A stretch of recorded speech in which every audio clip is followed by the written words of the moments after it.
Street दम biryani 90 rupees customer line. बड़ंगपुर नामक गांव में चमनलाल नाम का एक व्यक्ति हुआ करता था। चमनलाल को हाईवे के बगल में फेमस बावर्ची नाम का एक ढाबा था। उस ढाबे में मुन्ना नाम का एक रसोइया काम करता था। मुन्ना बहुत सालों से चमनलाल के पास ही काम कर रहा था। मुन्ना दिल का बहुत अच्छा था। उस ढाबे में मुन्ना की दम बिरयानी बहुत मशहूर थी। उस दम बिरयानी को खाने वाले ग्राहकों में से एक, मुन्ना भाई, मैं जब भी इस रास्ते से गुजरता हूँ तो आपकी दम बिरयानी खाए बिना नहीं जाता, कहा तो दूसरा, मुझे भी बहुत पसंद है भाई, कहता। ये सुनकर चमनलाल को बहुत गुस्सा आता था। उसमें क्या बड़ी बात है, बिरयानी की रेसिपी मैं बताता हूँ तो ये सिर्फ बिरयानी बनाता है, बस इसमें उसकी महानता कुछ भी नहीं है, सब मेरी महानता है, जो कहता था।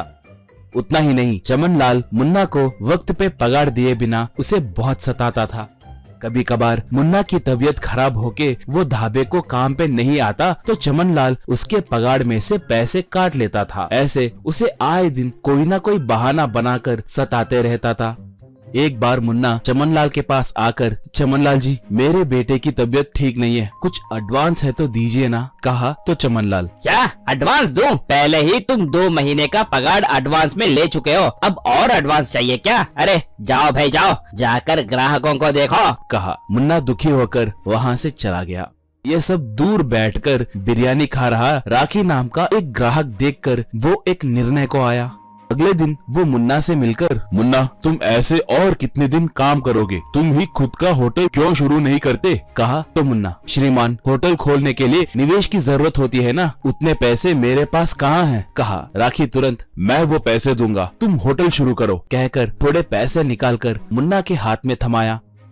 मुन्ना वो पैसे लेकर मुन्ना दम बिरयानी सिर्फ 90 रुपए में बिरयानी कहकर एक बिरयानी सेंटर को शुरू किया। अब गांव में सब उस बिरयानी सेंटर के बारे में ही बात करने लगे थे।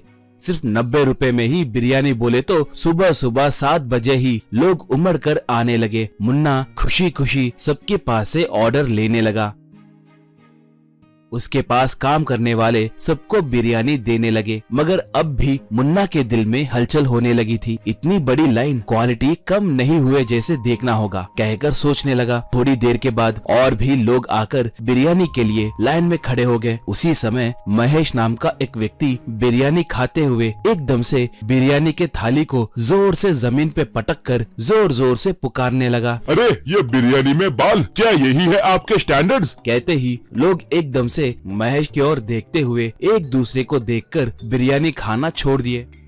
एक अपना स्मार्टफोन निकालकर ये सब लाइव स्ट्रीम करने लगा। मुन्ना की दम बिरयानी धोखे की बिरयानी कहकर कैप्शन के साथ सामाजिक माध्यमों में वीडियो वायरल होने लगा। मुन्ना के दिल की धड़कन तेज होने लगी। वो सामने आकर जवाब देने लगा। एक कस्टमर पुकारने लगा, हम बहुत दूर से आए हैं, क्या यही है आपकी क्वालिटी? कहकर और जोर से पुकारा। अब समस्या और बड़ी हुई।